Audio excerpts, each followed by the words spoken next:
Chapter 3.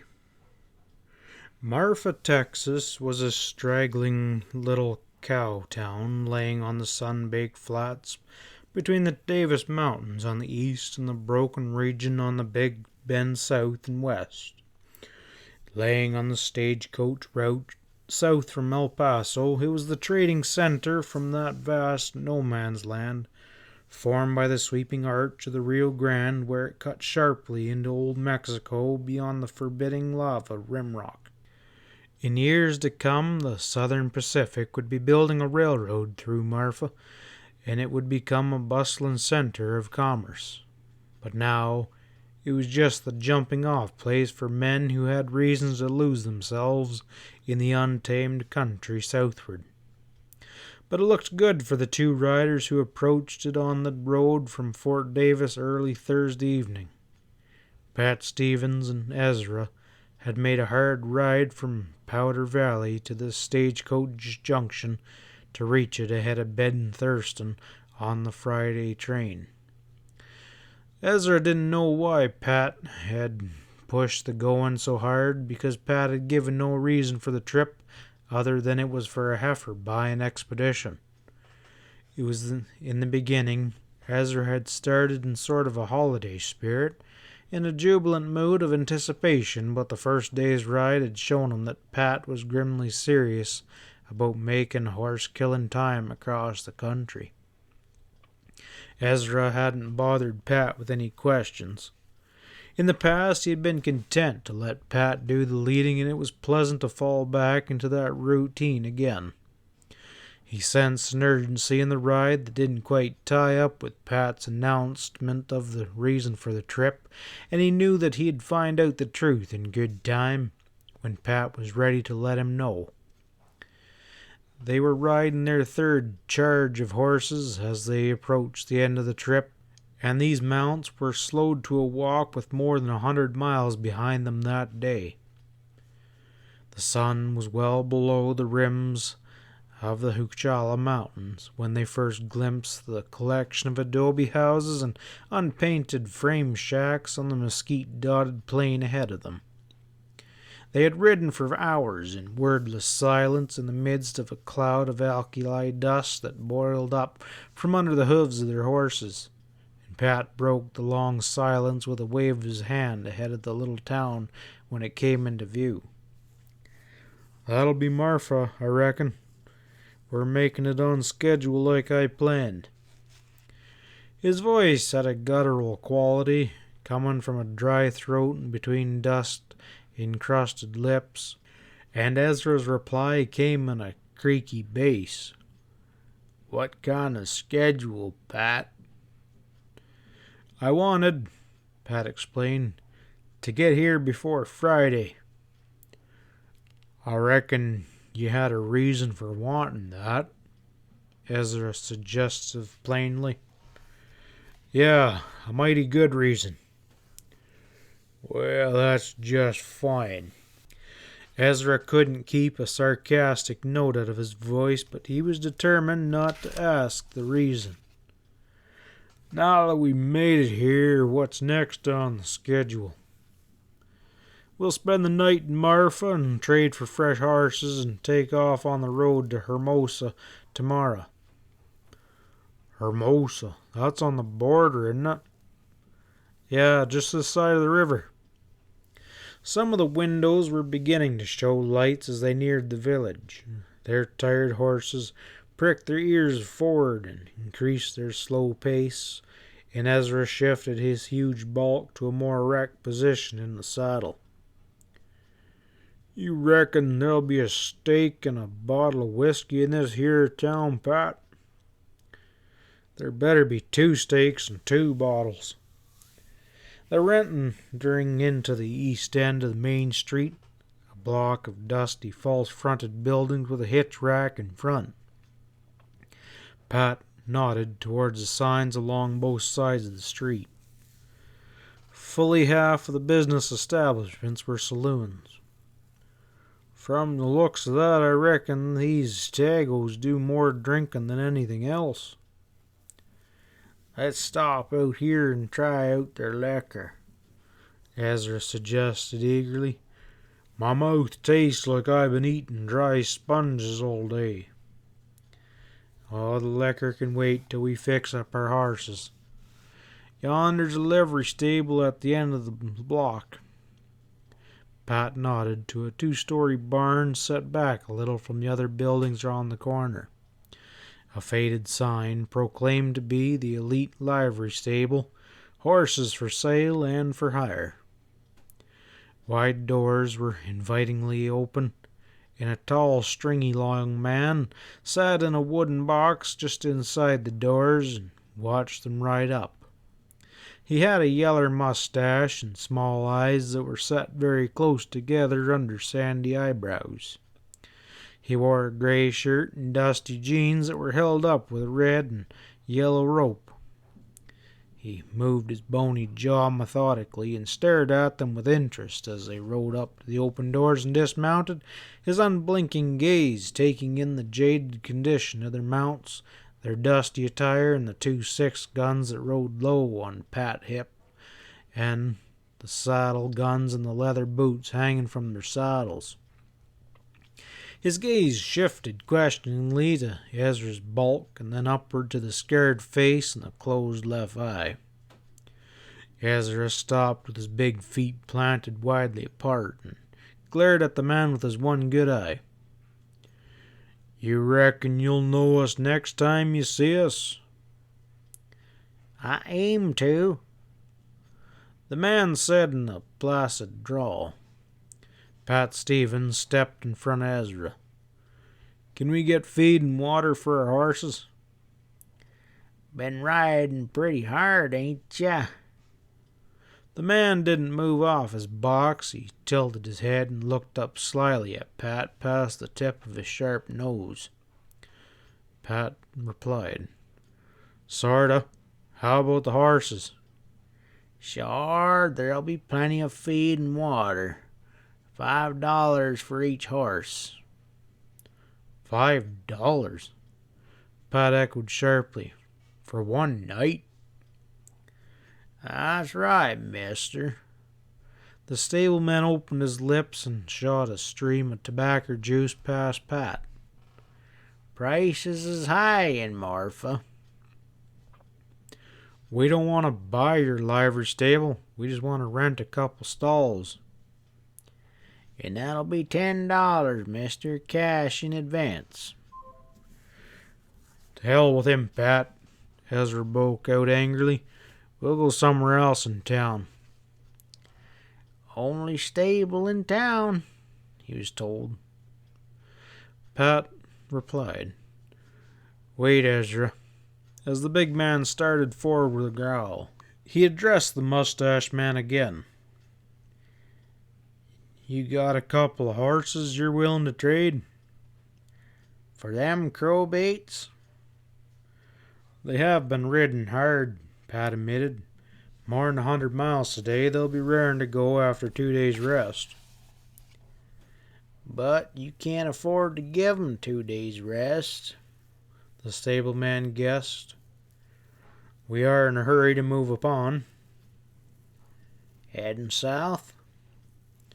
Heading to Hermosa, if that's any of your damn business, Pat replied angrily. Have you got something to trade or ain't you? Well, if you got in the boot there, mister. The stableman sighed and got up on his long legs. My name's Joe Baines, he offered.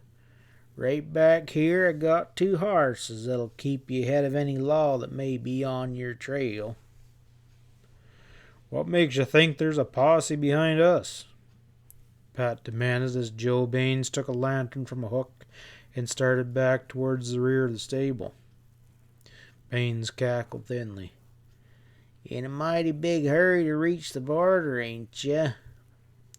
He strode ahead of him with the lantern in his hand. We aren't paying no $10 to put up our horses, are we?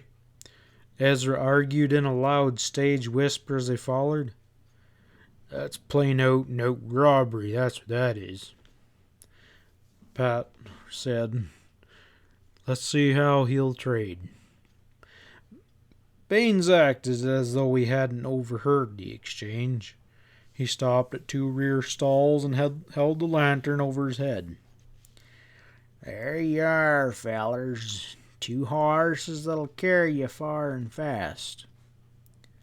One was a raw-boned black gelding, and the other a tough-looking little bay mare. "Well, they look all right," Pat admitted cautiously. "What do you call 'em for worth?" $100 apiece. "Figuring ours at 75 apiece," Pat said shortly. "That adds up to adding $50 to the boot. Sounds about fair." $100 boot for each horse, Baines told him in a sly drawl. "That's crazy. It's a hold-up," Pat exfoliated. Bain closed one eye in a slow wink. "Better think it over, mister. Maybe you'll decide it's a bargain." "To hell with him," Ezra said hotly. "Let's get out of here."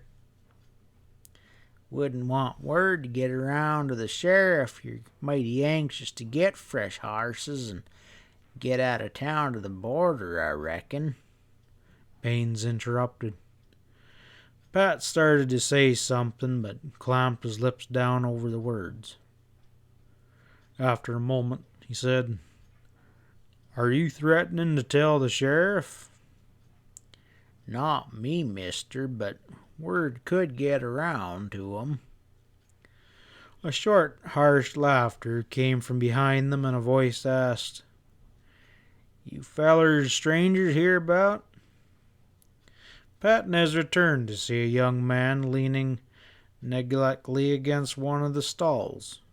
His thumbs were hooked in front of a wide slanting gun belt, and a black Stetson was pushed back rakishly over his wide forehead. His eyes were twisted in a mocking grin, and there was devil-may-care laughter in his gray eyes.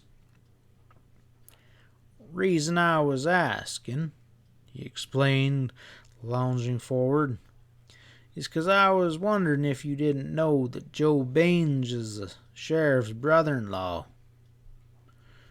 "We are strangers, and we didn't know," Pat told him. "Sure, Joe's got a nice layout here. Fellers like you all come riding in a hurry, and you gotta trade with him or else. See what I mean?" Joe Baines moved from around Pat and Ezra to confront the young man.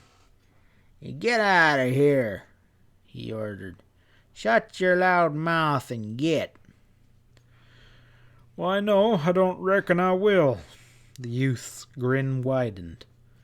"Happen I ain't riding the Owl Hoot trail," he explained to the 2 Powder Valley men.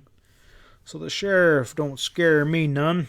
Makes me sore to see a couple fellers get stepped on 'cause maybe they be in trouble." Pat replied to him, "Thanks." He hesitated a moment, and then added, "My name is Stevens, from Colorado." "And mine's Morgan," the young man drawled.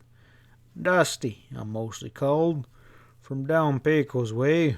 Rode into Marfa this morning," he said levelly, "with one lead horse.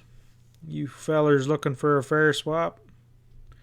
"We sure are. Something that'll carry us to Hermosa tomorrow." Dusty Morgan nodded. "I've heard tell Hermosa's a place a lot of men want to get to fast," he observed. "I never had to ride in front of the law, but that doesn't mean I haven't and might not have to do it some day in the future.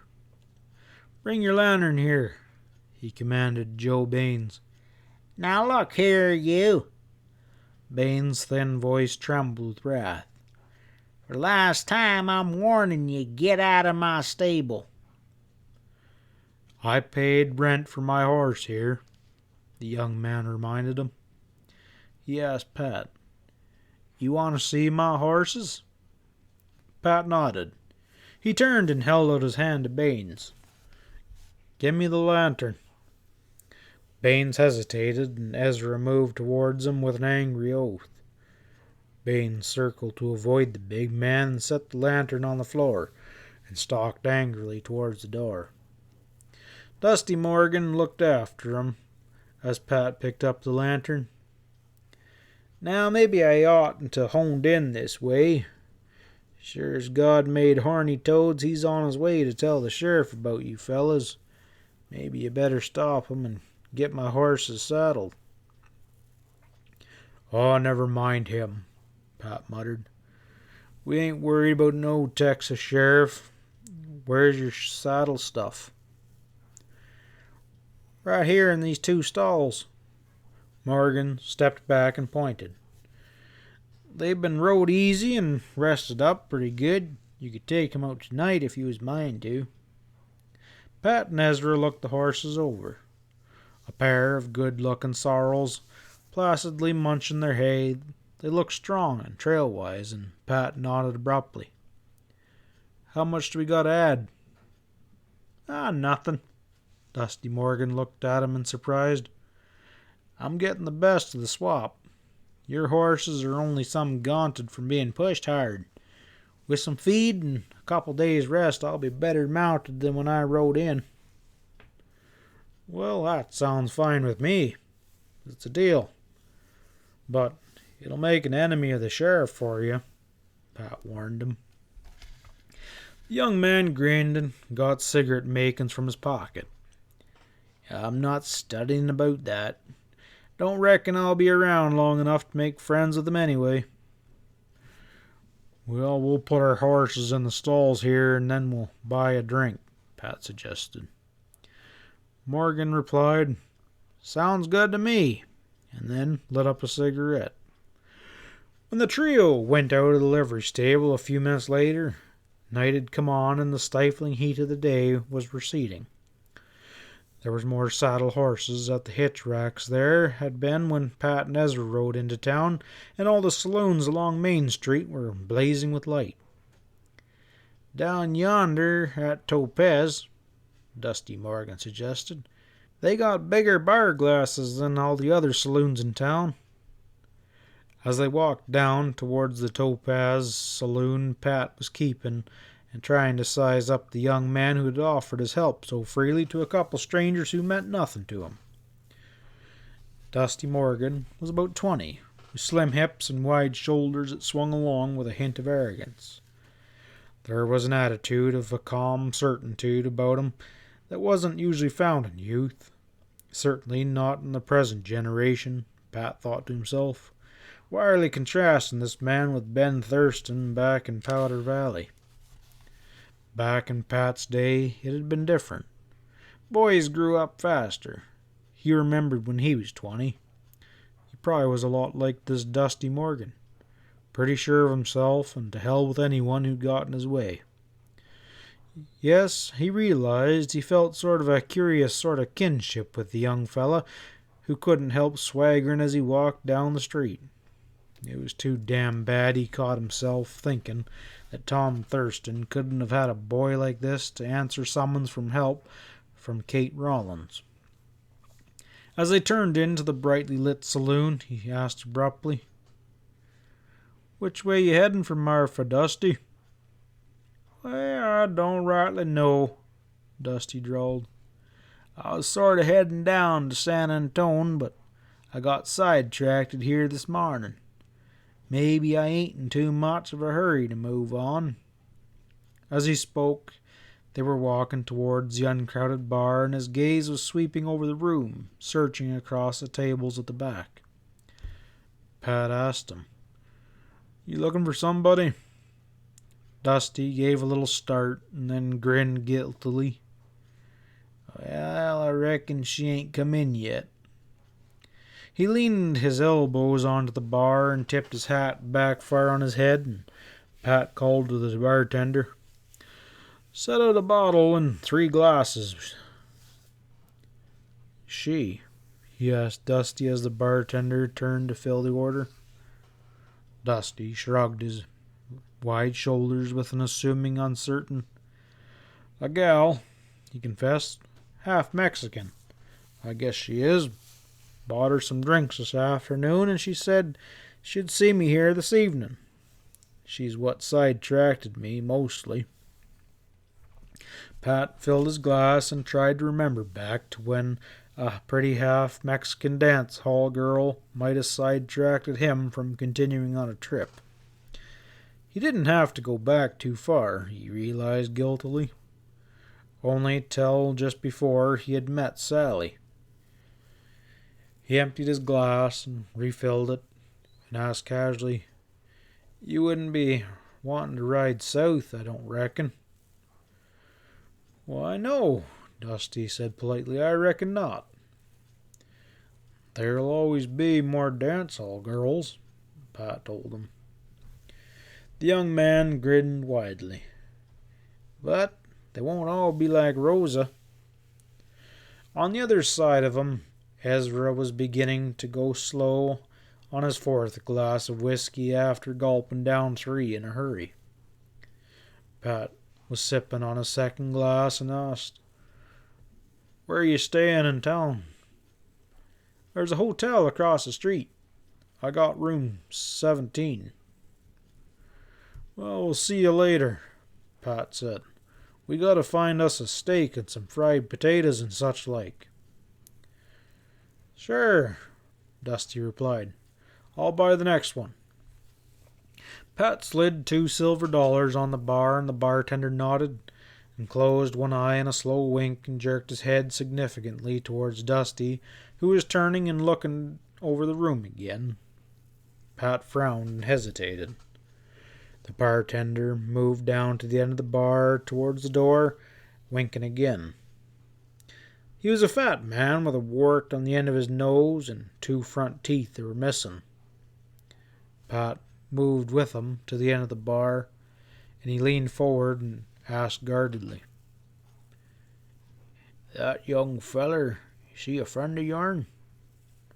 Pat replied to him, "Yeah." "You better get him out of town before Rosa makes a plumb fool out of him. I'm telling you, mister." Pat's face hardened. "It's like that, huh?" "It's plenty like that. She's a hellfire cat. Sheriff Davis has got his brand on her, but she don't like being branded. Your young friend is riding for trouble if Davis catches on that she's playing around with him." "Thanks," Pat said, and went out to join Ezra, who had proceeded and heard nothing. "There's a restaurant right across there," Ezra began, but Pat took his arm firmly and said, "The steak's gonna have to wait. I have a feeling we gotta meet up with the sheriff in this town." End of chapter 3.